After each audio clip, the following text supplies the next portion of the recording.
Session number 2 on Saturday, September the 20th.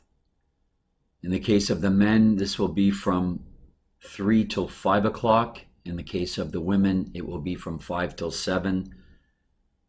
As I mentioned before, both groups will use the same format.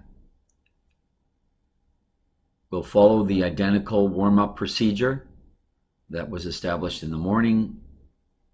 Athletes will have their caps on, goalies as well. There'll be 2 lines, there'll be a line captain, and we'll put the athletes on autopilot. We'll use the same drill for part 2 of the warm-up. The athletes will be familiar with it by then, so I won't go into the details. It's just a repeat of what we did in the morning session. The 1-hour scrimmage, once again for athlete assessments, using the offensive and defensive checklists, will be the use of the lateral M defense. Again, it's obligatory. It's not a free-for-all. Both teams will use the lateral M defense, and I have a handout sheet which we'll deal with later, which summarizes the key teaching points for the lateral M. I believe most athletes in our program, with the exception perhaps of the 16U groups, but certainly the 18U groups are supposed to be more familiar with it. I would say more so on the men's side than the women, but this is going to be the main focus. It'll be the lateral M defense that will be used by both teams. Once again, 6 times 8 minutes running time on a 10-minute interval with corrections and feedback given during the 2-minute breaks. And just to repeat, we're not giving instructions or playing chess with the players during the scrimmage. We're watching their performance and giving them feedback at the conclusion of the 8-minute running time periods. Then the last point, the 30-minute skills and decision assessments. And we'll be using a 6-on-6 counter drill.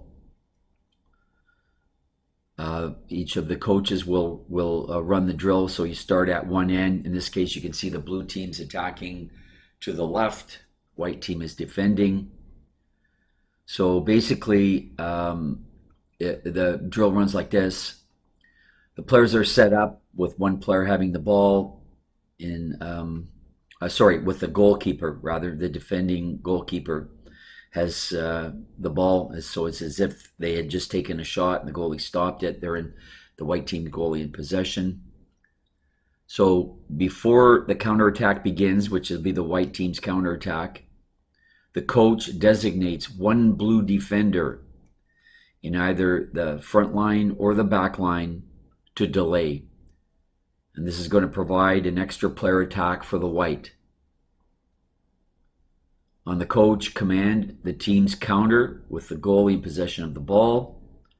The player who's asked to delay must delay for 10 seconds. Now, this will either be in the front line of the counter, and in this case, the front line of the white team's counter would be players 2, 6, and 4. That's the front line of the counter. And in the back line, we've got also 2, 8, and 5.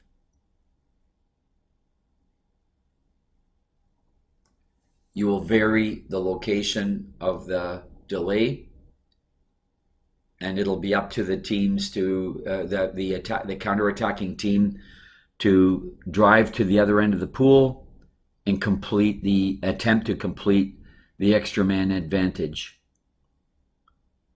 Please make sure the formation is correct. What I'm not interested in is the defending players who are defending against the counterattack.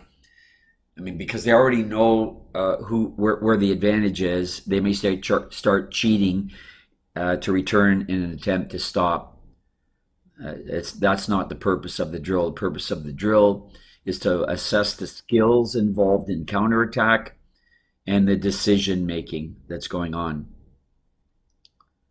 The four phases of the counterattack are create, identify, maintain, and finish. This drill we've already created. The coach is creating the temporary advantage because you're telling which players delaying. All the athletes will have identified what that advantage is, whether it's a 4-on-3, a 3-on-2, 2-on-1, or whatever. So the drill is really focusing on maintaining this advantage down the pool and finishing it.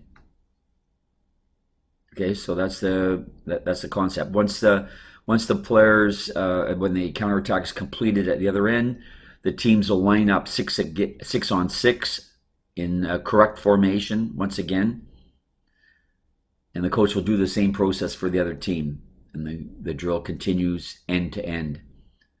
This will challenge the goalkeeper's ability to feed the counter and or defend against the counter.